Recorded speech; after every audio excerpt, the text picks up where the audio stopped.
What's going on, everybody? Welcome back to another episode of Down to Earth with me, Kristian Harloff. It is UAP Tuesday, and it is the aftermath of the hearing. There's more stuff that potentially is coming, and there's more people going to be testifying to Congress about other things, UAP related. Tim Burchett says he was warned. You got to watch your back now, buddy. I'm talking a lot. There's tons of other things happening right now, and it also looks like, if you believe what people are saying, that the government is now taking a very different approach in how they're releasing information out to the public. We'll also discuss about the Immaculate Constellation document. I'm sure Peter has browsed around on that. I have not, but I've heard a lot of stuff about it. So we'll discuss that and more. So subscribe to the channel if you haven't been here already. Let's get into the conversation. It's myself. It is Attack Peter. Let's do it.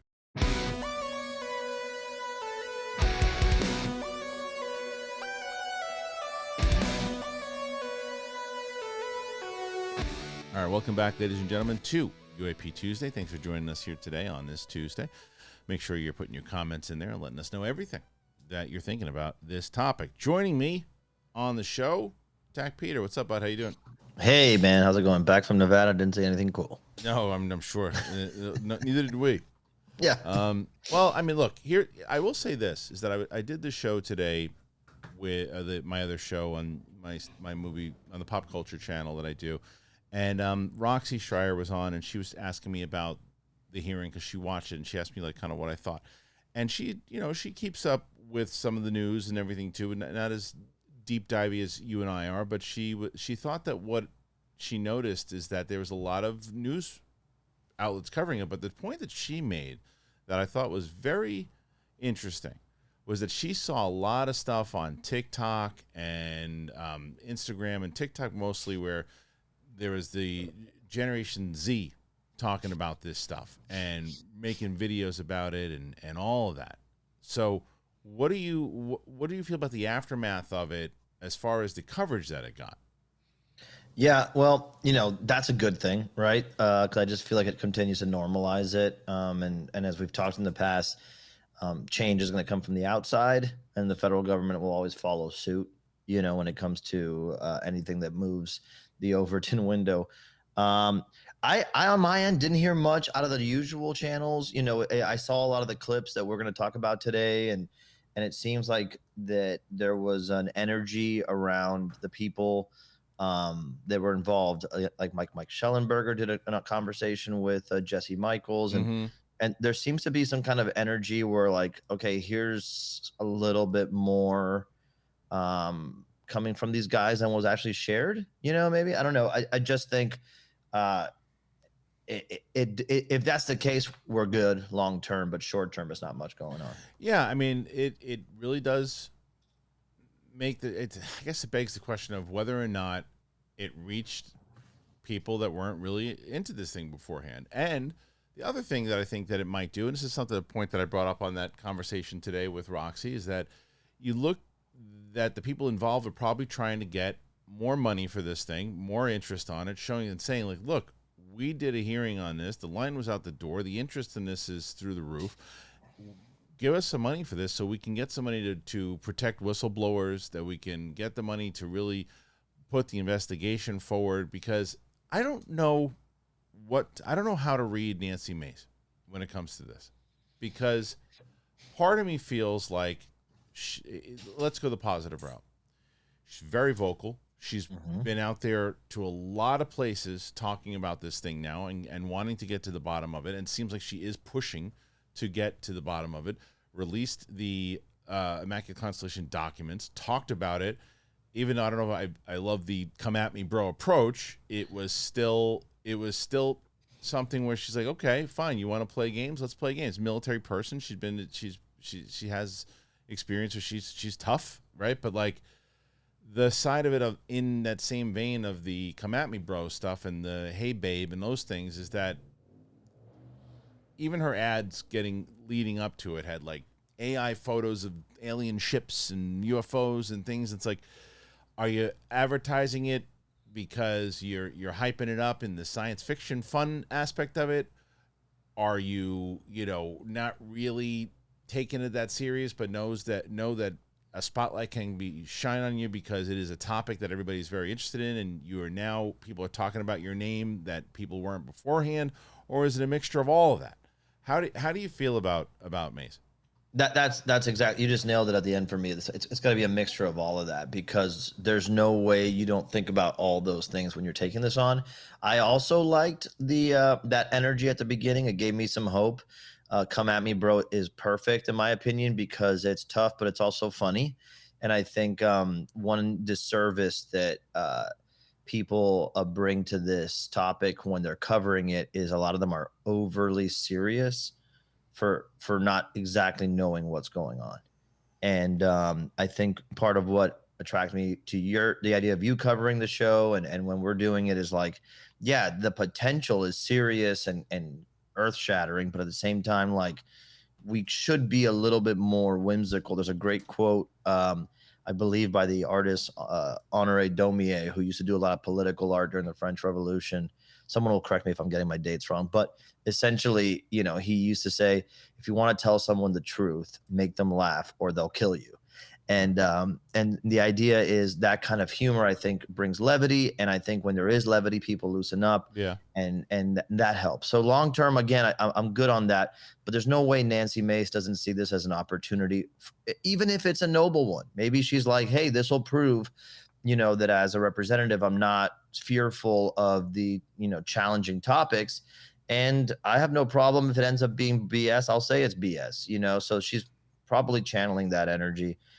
If not though, if it's just all, if it's just all a ruse, I wouldn't be too surprised either. Either way, we could use it. Yeah, I don't know how much of a ruse it is, because it's.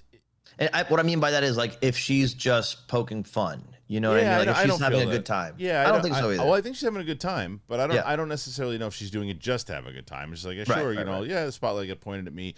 I think that we're both on the same page. Like, it's a mixture of both, and if you're going to do it, you're having fun with it, and it's the topic that people are asking you the most about, then why not embrace it, right? And why not say, okay, look, in the same way, like, who knew Tim Burchett's name before he started covering this? That's the point, yeah. Yeah, and we'll get to him in just a bit, but before we get to this other story, because I didn't really.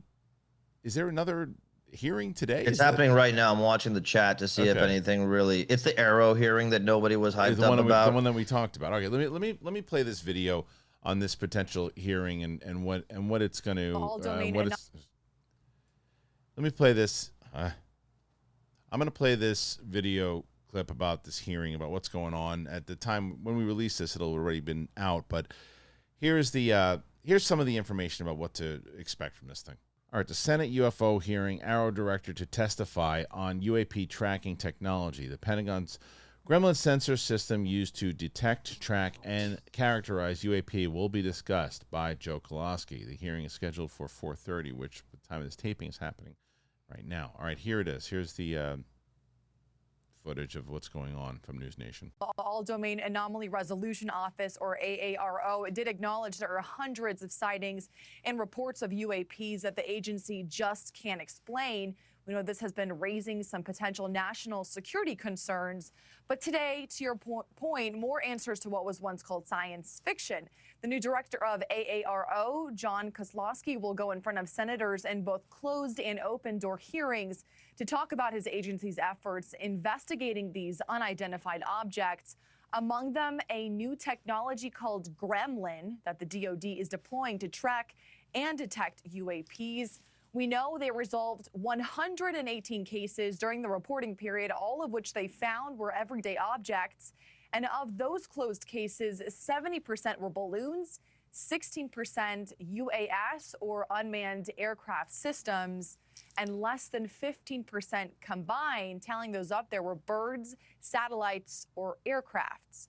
Marky, we should be hearing a little bit more at 4:30 Eastern today when that does start. Yeah, this is that thing that we were talking about when Gillibrand was talking about this hearing, and it's this is the one that was supposed to come out first, but then they did the more important one first, which is better because rightfully so. No one's really talking about this thing at all, because even hearing all that, this new guy. What's the difference? And there could be a very big difference. But what's the I'm reading the chat right now while we're doing this, Yeah. just to get the sense of, and it's like the chat's on fire. Like this is BS. It's more of the same. Yeah. He's literally saying, it seems from the chat, again, I'm not listening to exactly what he's saying, but it seems from the chat that this is like Kirkpatrick 2.0.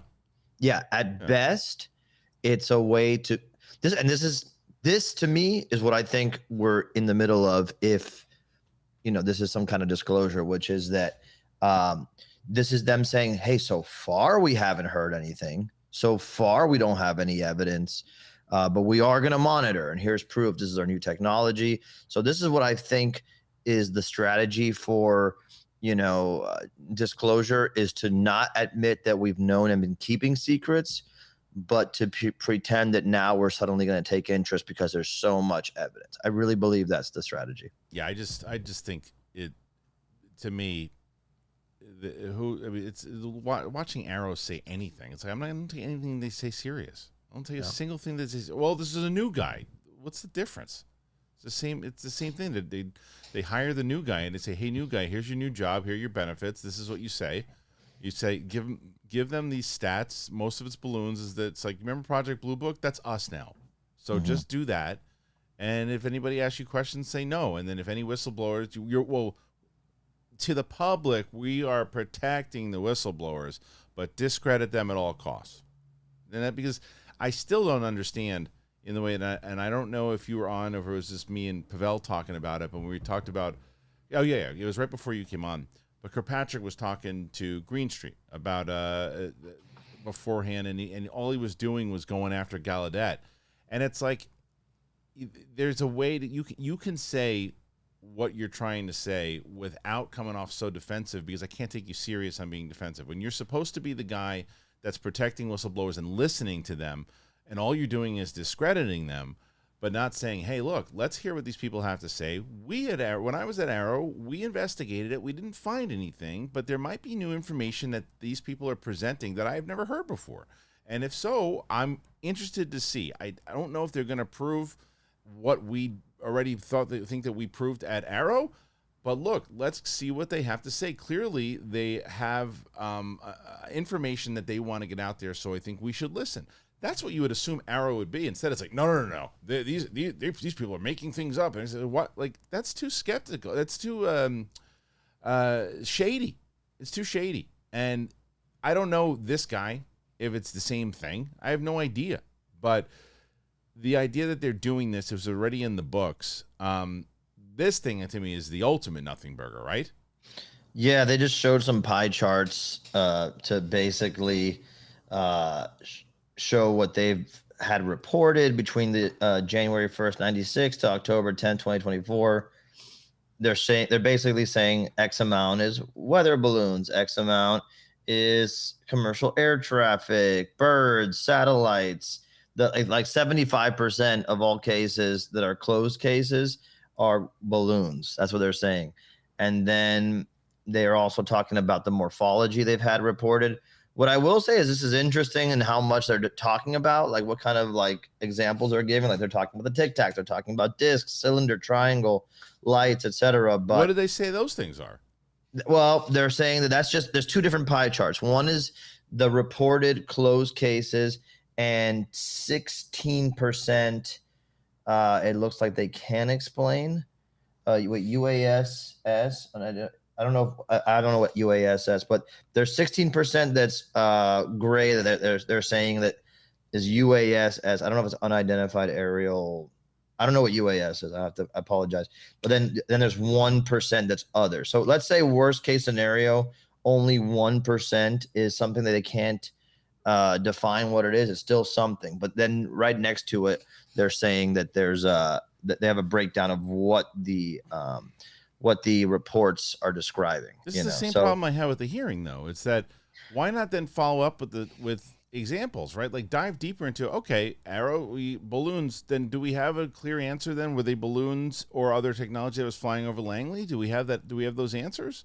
And dude, this is just, look, man, this is what I really think, again, that this is the prologue of disclosure.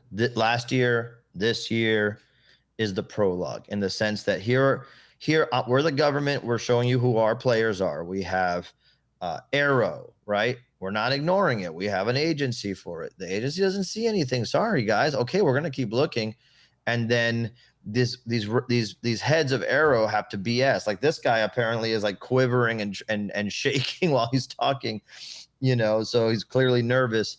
But maybe the last guy's like, I'm not going to do this anymore. I'm out. They replace him with someone else to be the patsy. But eventually, whatever happens will have to be filtered through AARO. That's what I really think this is. And then, right now they're starting off to say, hey, nothing yet, but we're keeping our eyes peeled. And when they figure out what they want to reveal and how they want to reveal it, they'll have a mechanism by which to do it. That's my armchair guess. I mean, I like the optimism. Well, that's right. That's what I'm saying. Like, in best case scenario, that's what I think this is. Best case scenario. I like the optimism, but I just wish that these people would challenge these people even more so and say, okay, let's talk about this, especially with the AARO hearing. It's like, who's asking? And that's the other question. Who's asking the questions? Who's asking them these things? Because one of the things I'd like to see is it Gillibrand? Because if it's Gillibrand asking the questions, then it's like, okay, well, they gave her a bunch of questions. Ask this, but don't ask this. Ask this, but don't ask this. And then the question that I would love to see is, hey, what about the reports that AARO is no longer, or not reports? What about are you guys aware that the public is not seeing AARO as a trusted source right now? Are you guys aware that whistleblowers have been scared to talk to AARO and do not trust them? And do you understand why? What is it about these things? And challenge them on all these things that have gone down, and they don't. They got to put their feet over the fire and say, like, this is not like they're like making it look like, oh, no one's really talking about. It's like Lucasfilm. Everything's fine here. Everything's fine. There's no problems. Movies are great. Yeah, no, I mean, that is what it feels like. This is interesting because unlike the last hearing, I remember them doing when it came to this, they are showing a lot of charts. They are discussing Go Fast. They are discussing the Puerto Rico object. They're showing video footage of something going in and out of the water. And what are they saying it is? Well, I'm not hearing it, but what I'm saying is, like, they're at least going to take these videos that we've been looking at and make them look silly. That's, again, I'm not listening, but that's literally what it looks like. The comments are like, this is BS. What a joke. We're going to need catastrophic disclosure, so clearly, even though they're showing this stuff, it's not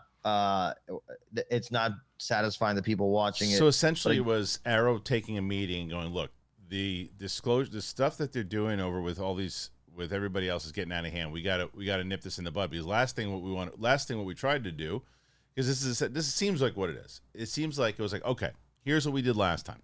After they did the hearing, it's making a lot more sense now, because after they did the first hearing, what happened? Kirkpatrick does his LinkedIn post and goes after Grush, and then after they try to put the Schumer bill into play and it doesn't play, what do? They go, okay, you know what we need to do?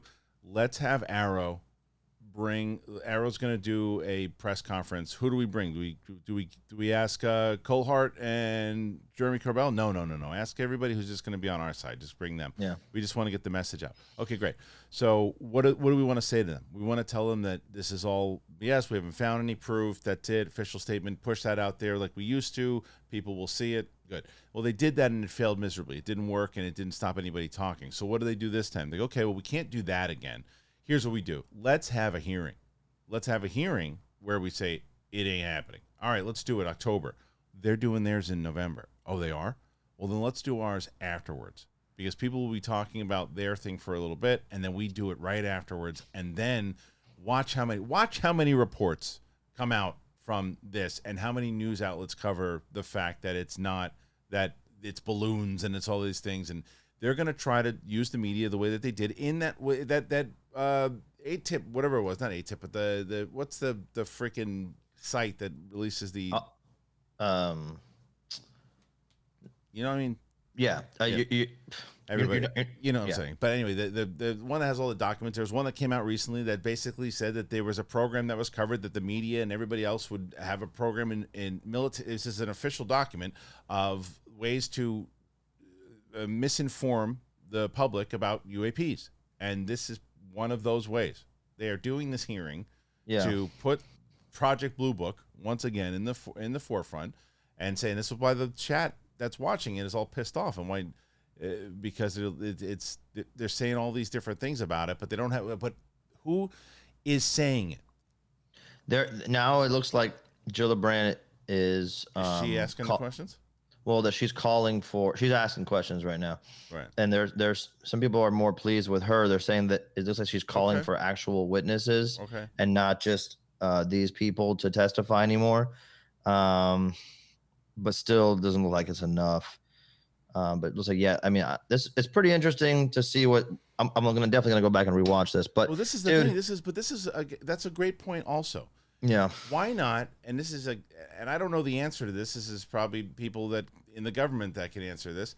But why not say, okay, look, if we're gonna do our hearing where we're bringing out people like Lou Elizondo and Gallaudet and all these people, why don't we do a joint hearing where you guys run that, and so we can cross-examine. You can cross-examine our witnesses, and anything's people from the pro-AARO people that are saying it's balloons say, okay, well, wait a minute. So and so you say it's not a balloon, and you say that you actually have people who have touched the thing before. Well, how about this? We can combat it with this thing, and let them go back and forth instead of saying, well, it's a he said she said at this point. If you remember the soul the soul table, which I always think about, unless that's totally nonsense, but I tend to believe that was meant to be a legit, table, and then it leaked, right? But if you go by that, this all works super well with that, which is setting the scene, this whole year, last year, it falls into that. So maybe what you're describing there is stage 2. Like we've had 2 years of hearings that kind of all just establish who the players are, what the methods are of how the federal government will handle such a thing. Yeah. But they're not going to ramp it up just yet. Ramping it up supposedly happens next year, according to that calendar, right? Yeah, well, we'll see. There's a lot of different things that could be said, would be said, and that certain players in the game are saying, and we're going to get to some more of those in just a minute. But before we do, as I tell you guys every time we do a show, if you want to help out the show, and thank you for everybody who's been helping out the show, and you've been I can't even tell you how many people DM me and said, look, I support your show and I want to support you, so I've signed up to some of your sponsors. And I'm going to tell you about 2 great sponsors. You like what I'm wearing right now? Public Rec, man. Love them. Brand new to them, and I'm already wearing comfortable sweatshirts, comfortable pants. I'll tell you about them. And then I've been telling you already about Tile. Tile I swear by, and you will too. Here you go. This is the easiest thing I've ever talked about, ever, on this show or any show I've ever been on. Tile. This is the best. I'm telling you right now that I lose my keys all of the time. At least I did. My wife would say, how do you do that again? We were supposed to go somewhere. I was supposed to pick up her sister from the airport, and I couldn't find her. We're like, oh, my God, she's going to have to take an Uber. It's going to cost so much money now. Oh, what are we going to do? What are we going to do? And I don't have my keys. I can't find them. Luckily, I found them in time, but it took a lot of unnecessary stress in order to get there. And I don't have to do that anymore, because with Tile, it could be for your keys. I mean, it's so many different things, for your remote control. For it, I have so many of them now, and I continue to use them and give them to my family. I can track where my kids are. I got a teenager, man. I got to know where her phone is. I got to know all these different things. It's so wonderful, and I can tell you also I'm giving it to my family. From my dad is older now. I'm giving it to him so I can track him, know where he's going, how he's doing, if he's healthy. I'm able to do that, to know if anything's wrong. That's what Tile helps me do. So it really does. It takes out so much stress. I am telling you, if you don't already, they've been around for a bit. This is the time to get them. Get them. It's wonderful, especially for parents, especially for people who lose crap all the time like me.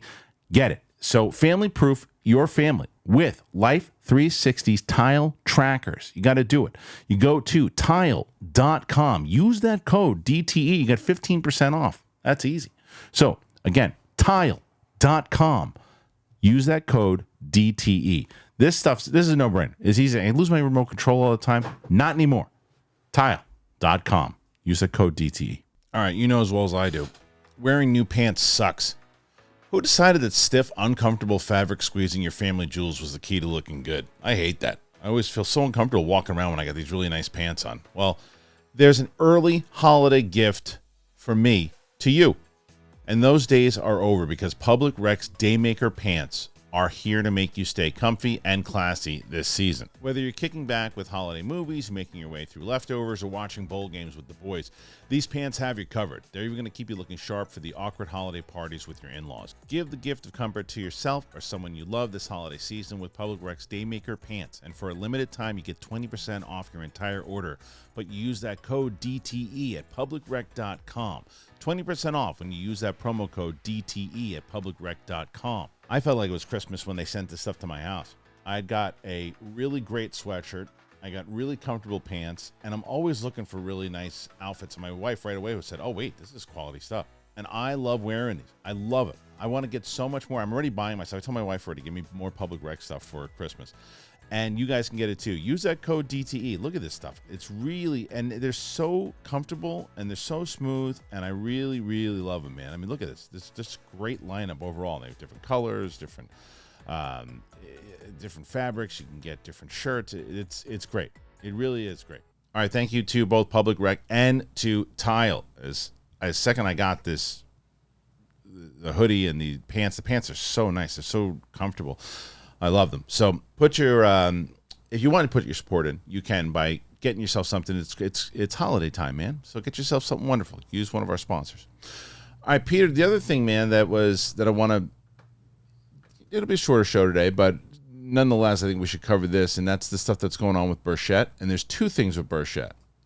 And here is the first one. All right, the first one is that former Trump administration official previously told Tim Burchett to protect himself following his attempts to expose the government's UFO cover-up.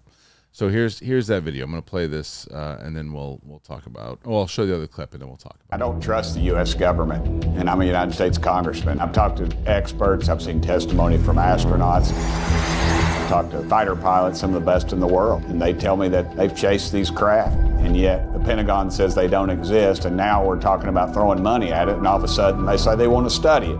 You know, they lose billions of dollars every year. They've never passed an audit. And, you know, as I like to say, the Pentagon is a bunch of war pimps anyway. The American public deserves transparency. We deserve to know what's going on. I had a conversation with somebody that called me over the weekend that was very high up in the Trump administration. They told me that I'd kicked a hornet's nest and that their words were, I needed to get some bodies around me. I take that very serious. Of covering up the truth about aliens, you know, and I wanted your perspective on this. What does the public need to know? They need to know everything, and they should fear a government that doesn't think they're capable of handling what is the truth. We've been turned away as congressmen for stuff that we shouldn't have been. I've seen things that I think would make the average American question their government about what they're holding back from them. You know, I've said all along, it's really not about little green men or flying saucers, ma'am. It's about what are they spending tens of millions of your hard-earned dollars on. They told us these departments did not exist, and yet Lou Elizondo ran a department that did that for over $10 million of the federal money's government's investment. You have a Pentagon that's bloated. It's full of war pimps. They've just failed their seventh audit, and yet how will we punish them? How have we punished them in the past? We've given them more billions actually, of more dollars than they've asked for, and they cannot account for over $1 trillion in assets, ma'am. I mean, that's like they can't account for a battleship, and no one's holding them accountable. They're spending that money on something. They won't issue. They have reports. They give them to us, and they're heavily redacted. They have photographs, they have film, they have footage. We've had sworn testimony to tell us that. And they've also told us this is not any of our enemies or our allies or we don't have the capability. Humans don't even have the capability to survive in the movements. The Tic Tac videos are very evident. They said those videos first didn't exist. Then the pilots came out and said, wait a minute, that's us on there. That's, the guys who are talking. You can hear them talking, the pilots, and I've talked to them. And then they come back and say, well, we don't know what they are. So let's get to the bottom of it. Donald Trump will, in my opinion, with my conversations with him and his people, he will release these files. Let's have transparency. You as a member of the media, that should be your number one concern, is transparency. And you were mentioning transparency. One last quick question for you before I let you go. Bottom line, is this a national security issue? 100% it is. All right, this is the Tim Burchett that we've been missing for the last 6 months because of the obvious. And we said this. We said once we found out who the president was, they're going to stop making it a bipartisan, not a partisan thing, and make it bipartisan again.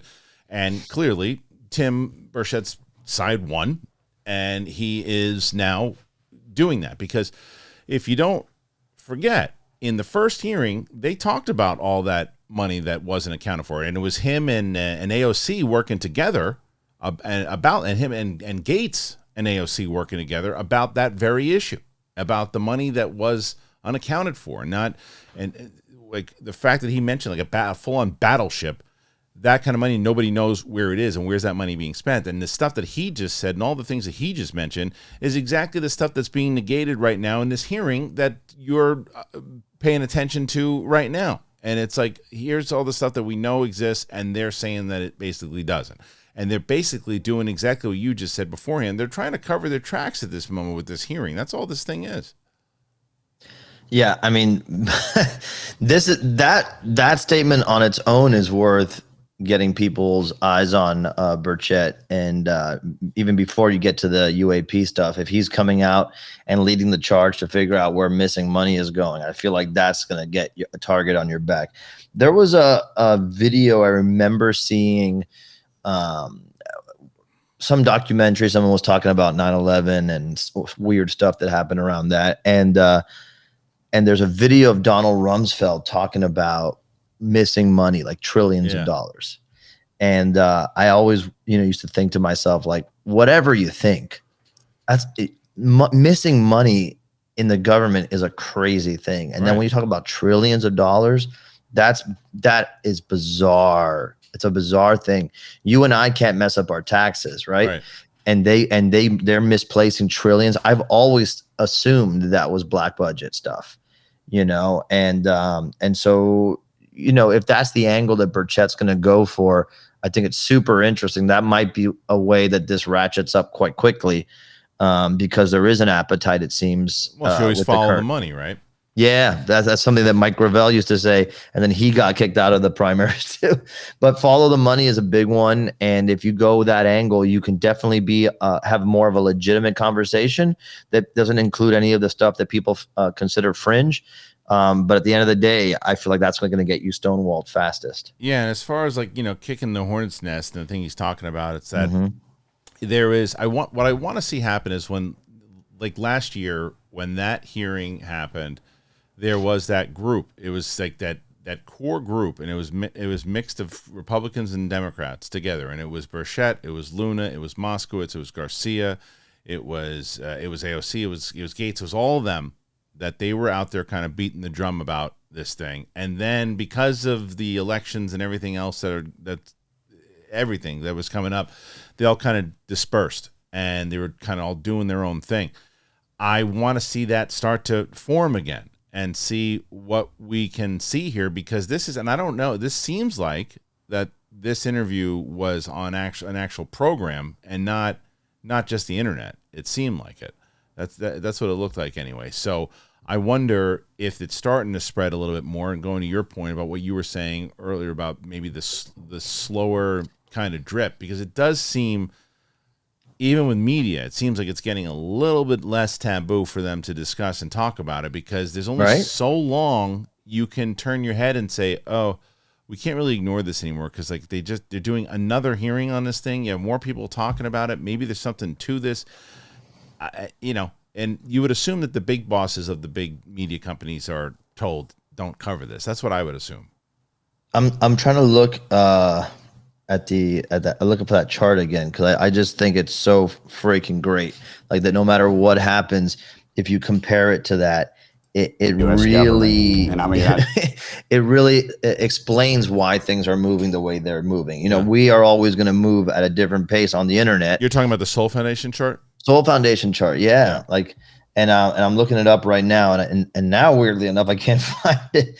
But the point is that really did lay out what would make sense if this is something that's no pun intended, imminent. How do you get people on board so they don't freak out? It's going to be this slow drip. This is now going to be, if you include the AARO hearings, 4 hearings in 2 years. Yeah. That are about this topic. Whether it's as transparent as we want it to be or not, it's still becoming part of the conversation, and that's why I think that strategy, quote unquote, works for them because it preserves in the mind of people watching it, people who aren't paying attention to this normally, it preserves the idea that the government has integrity and that it is not some conspiratorial body that's, misinforming its people. And it also preserves the ability for that body to discover extraterrestrial or non-human intelligence. But it gives them perfect leeway and a lane to cover their asses from before and be open about the future. Yeah, I'm looking at some of the. I mean, I'll play real quick. They did have a quick thing about, I guess, the AARO guide explaining the Go Fast video. Yeah. So I'll play this, and I'm looking at the comments. Everybody's basically saying the same thing that you're saying. It's kind of a farce overall, which it seems to be. And let's see what is. I mean, this guy. It's paused, and this guy looks sad as hell. Yeah. Oh, hold on a second. I'm just gonna play. Look at this guy's face. This guy looks sad. Oh, dude. Yeah, it's like really. He looked nervous the whole time. So all right, here's this is him explaining the Go Fast report. Will be released later this year. The Go Fast was captured the public attention and congressional attention when it was made public in 2017. Looks like an object flying very fast over the water, very close to the water. Through a very careful geospatial intelligence analysis using trigonometry, we assess with high confidence that the object is not actually close to the water, but is rather closer to 13,000 feet. Diagram here shows as the platform is flying and capturing the object, if it is closer to the platform at a higher altitude, a trick of the eye called parallax makes it look like the object is moving much faster. And so we've written a detailed paper on parallax, released that on our website so that the public can literally check our math on this analysis. So this is interesting that they brought up that one, and there's some comments that said, like, why are they covering this one? This is one that's already been discussed. Why aren't they more ones that haven't really been explained? How come they're not talking about Langley? So they're picking the ones that they can and saying, because I've heard that before, that the eye can be tricked into thinking it looks like it's going right under the water and it's higher up. We've heard that also. But yeah, I don't know if this is going to, I wonder though, because if you get footage, the difference between what we talked about with that press hearing that was like exclusive to certain press, there was no video footage of any of that. This is video footage, right? So people talking about it. So this got started to get pushed out there enough, and maybe that's their intent, is that clips like this and things that go out there that they can start to spread the word of like, no, we have explanations for this stuff. Let's stop talking about it. I just still think that they're going to have the same result, is that nobody's going to stop talking about it. Yeah, well, the more evidence that comes out that's compelling, that we discuss, on our side of things, the more they're going to have to ratchet up how they dismiss it. Right. That's just the way it's going to be. Let me ask you a quick question. Sure. In your opinion, by now, would you say that we've gotten to a point where there is government acceptance that there is something out there? Depends, at least publicly. Depends on who you're talking to. Okay. Well, generally, would you say that there is at least a percentage of government acceptance happening. Like I think wider than we would even have found 2 years ago. Yeah, I mean, I think that was evident in just the hearing that we watched the other day, regardless if you think it was effective or not. I think that it was a lot of acceptance from a lot of people who were hearing questions and asking questions that they couldn't get straight answers to because of the skiff answer every 5 seconds. But I think that there was even, look, there's let's play that clip from Luna, right? Because Luna seems to be convinced. She's asking the multidimensional stuff. She's asking all these. It seems like.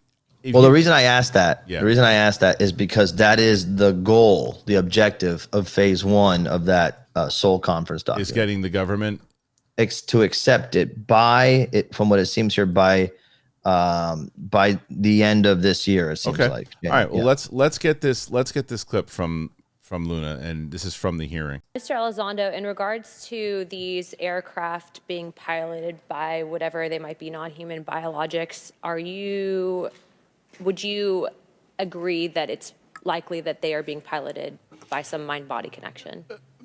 Ma'am, I think it is safe to presume here that they are being intelligently controlled because some cases seem to anticipate our maneuvers, and in other cases they seem to, I came across an email where the word stalked was used in a very secure email between Navy officers discussing their ships being pursued by a UAP.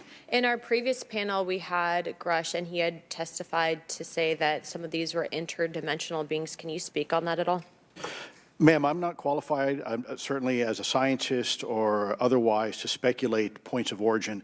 I looked at everything from a scientific perspective. So if you look at, for example, instantaneous acceleration, which was one of the observables of the program that I belong to, ATIP, the human body can withstand about 9 G-forces for a short period of time before you suffer negative biological consequences, blackouts and ultimately redouts and even death.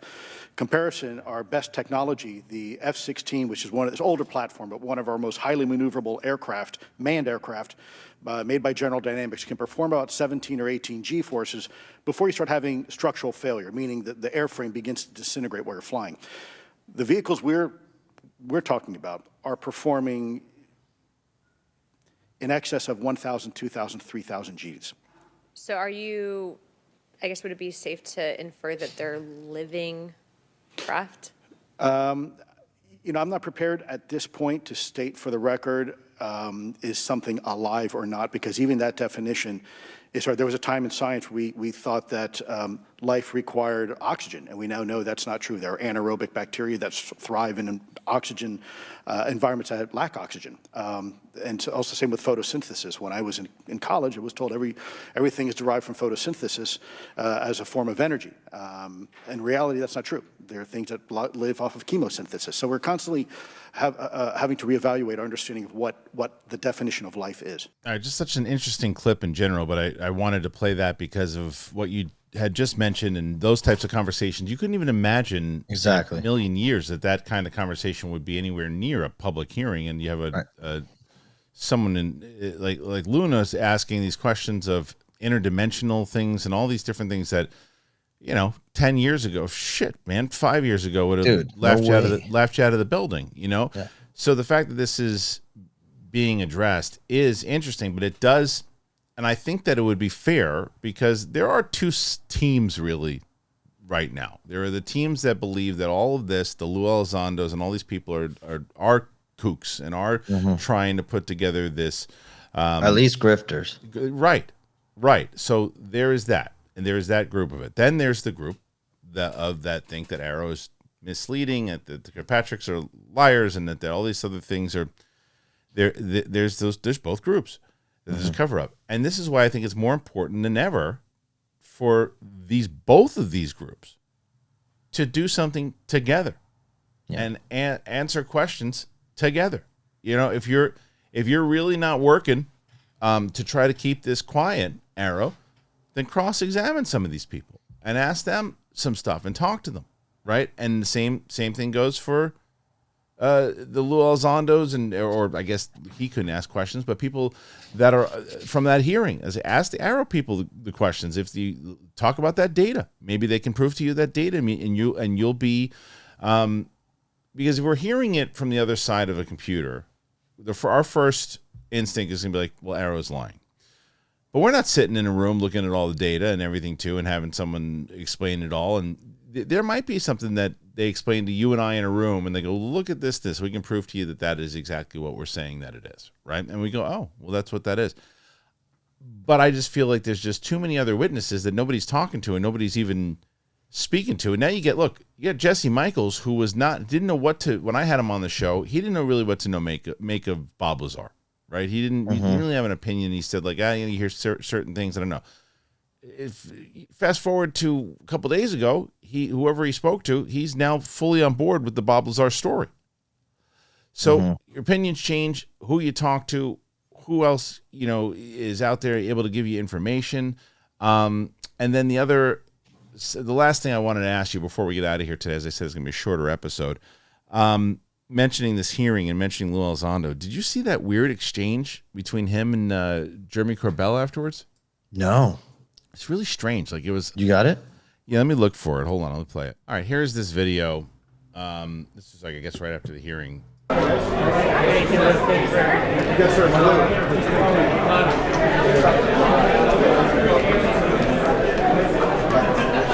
Now, Phil.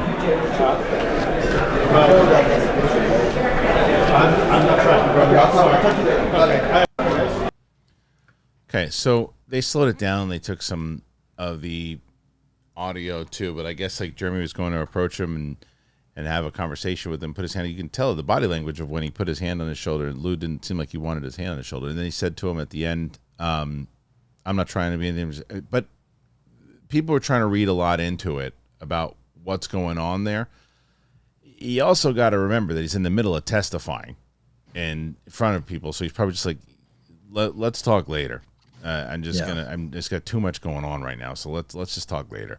What did he say? I'm not trying to what? I guess he's saying I'm not trying to be rude or I'm trying to okay. Basically just leave me alone right now. And Corbell said, okay, I get it. And I think he read into the fact that it was, all right, sure. Now what he was trying to get there, I don't know. But I looked at though, to see if Jeremy Corbell had anything to say, because you and I spoke about it at great lengths about how he was really beating the drum about how big and monumental this thing was going to be. And then after it didn't really do anything, he hasn't said anything. I haven't heard him say anything. Yeah. I've been waiting to see him come out with something, after the fact that I haven't seen anything yet.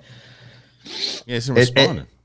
It's going to definitely make, make it harder for me to get, amped up when he tries to amp us up anymore. Right. I'm done with that.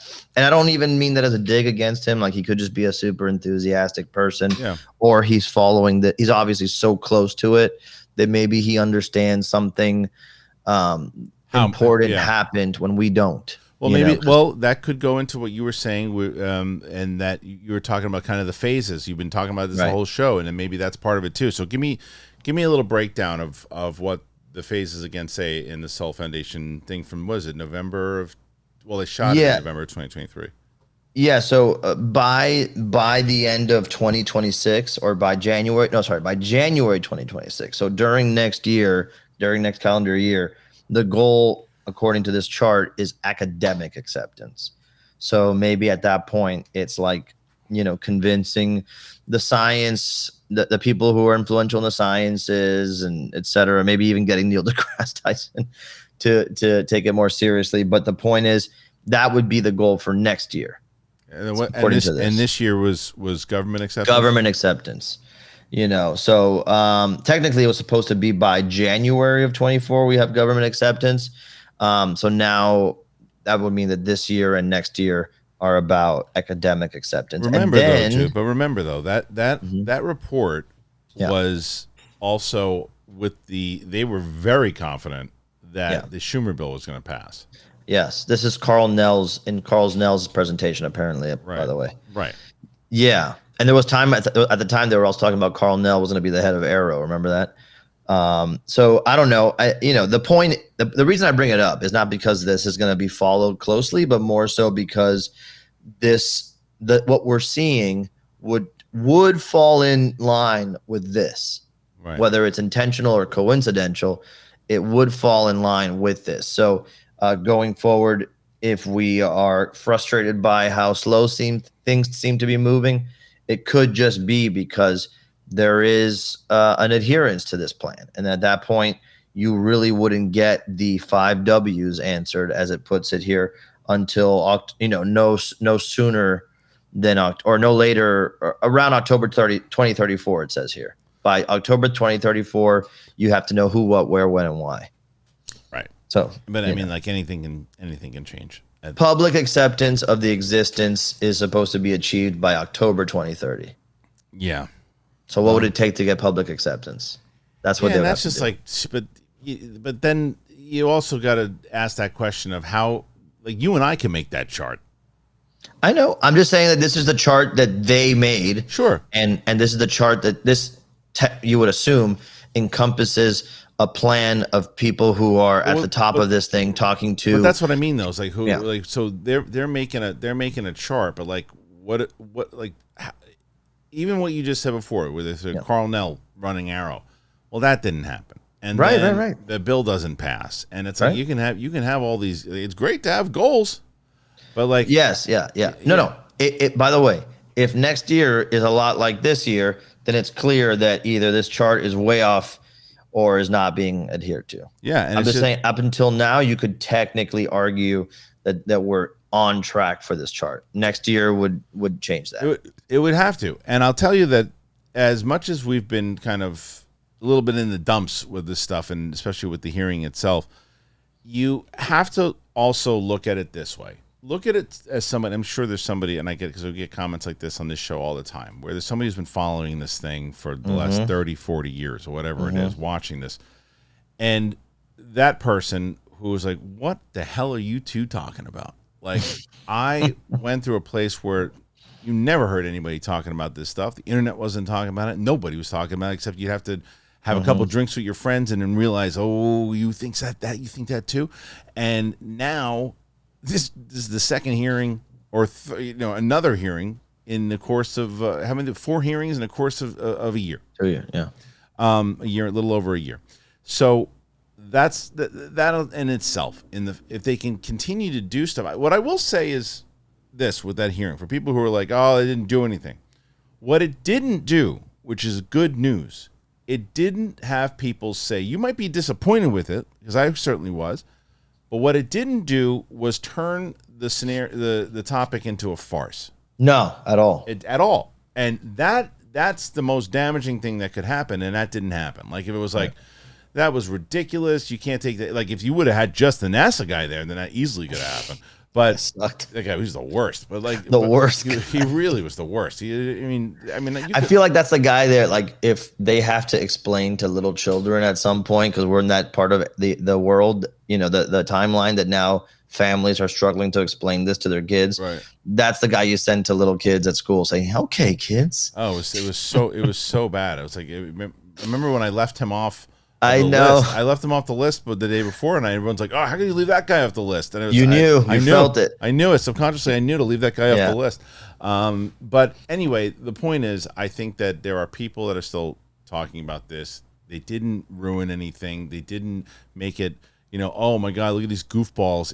It got more people talking about it. So overall, it was a positive thing. I still think there could have been a lot more that happened inside of it to push forward what we're trying to, what we all want to see.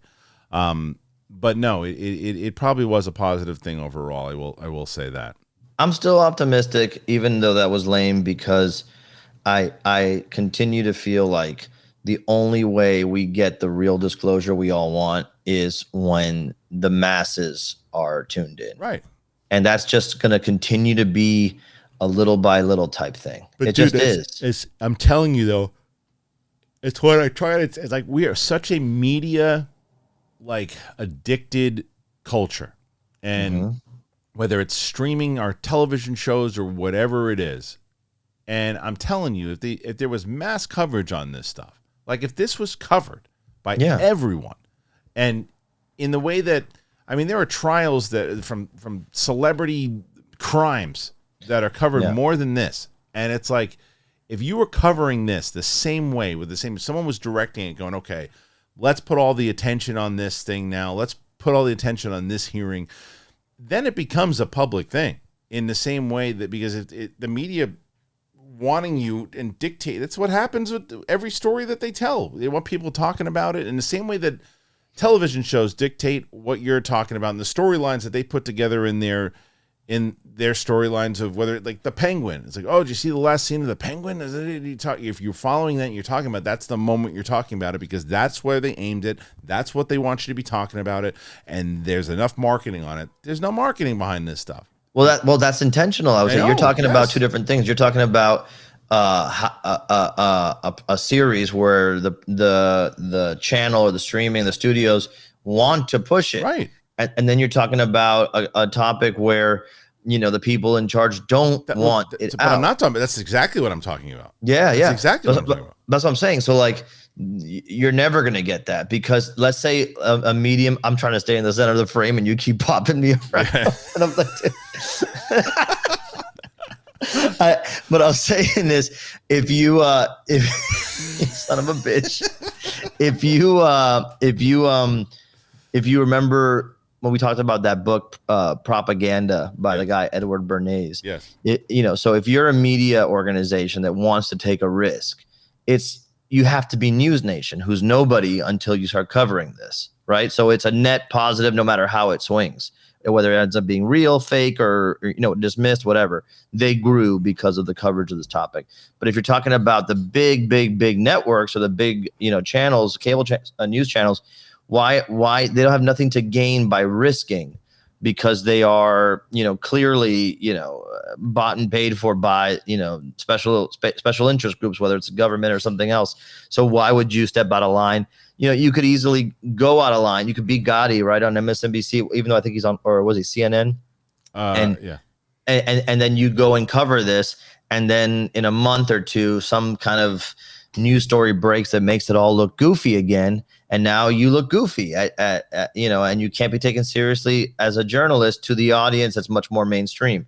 It's not going to happen. This is probably closer to a civil rights issue than anything else. And in the sense that people want to know, they feel like they have a right to know what the nature of reality is. And the federal government is never at the forefront of a civil rights movement. It's always at the caboose. So once everybody else is on board, once the population is on board and it's become a meme or a norm, or artists and celebrities pick it up and start talking about it like they used to talk about anti-war movements. No one talks about that anymore. Then I think government has to catch up. But until then, no, there's no incentive to do it. No, we'll see what happens. There's a lot going on. I'm sure that's why the show is important, dude. And that's why all the channels covering it are important. And whether you're optimistic or pessimistic, it doesn't matter. You still have to kind of, if you really believe that this is something worth covering and discussing, you just have to stick with it, whether it's a rainy day or a sunny day in the topic. 100%. And so that's what we did here today. We'll be back tomorrow. Thanks for joining us. Peter, where can they find you? Anywhere online at Attack Peter. And by the end of the show, my neck will be broken from trying to be centered in the thing. So send help. All right. Thanks for joining us. Once again, if you haven't already done it, make sure you hit that subscribe button. We just crossed, I think, a little over 36,000 right now. So we hope that you guys will join us to get to 40 by the end of the year. That is the goal. Thanks for being here. Appreciate it. If you want to get one of our wonderful sponsors, do so. If not, you want to become a member, sure. If not, leave a comment. Click a like. Any of that. All right. Thanks for joining us. See you later.